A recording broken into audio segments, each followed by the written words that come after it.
Hey everyone, this is Jose Reyes with the XP Realty, and I want to talk to you about probate and in particular undue influence.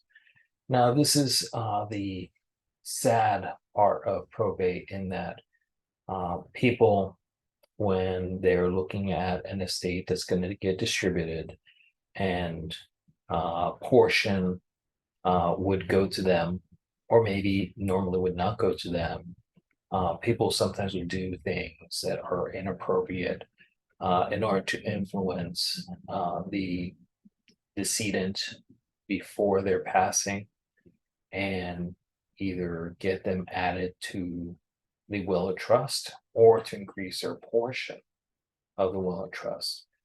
Undue influence is a form of elder abuse. It is a crime and it should be dealt with accordingly.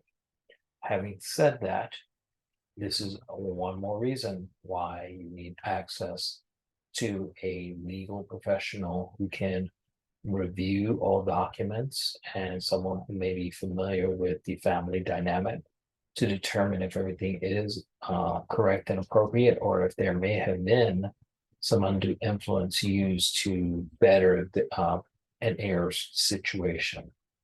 I won't get into more details about that because this is very deep legal waters, and I am simply a realtor. I help with real estate matters, and I have professionals that I can reach out to that can handle the legal and the tax matters.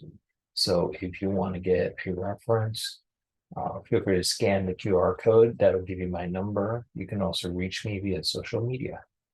Thank you very much, and you enjoy this beautiful day.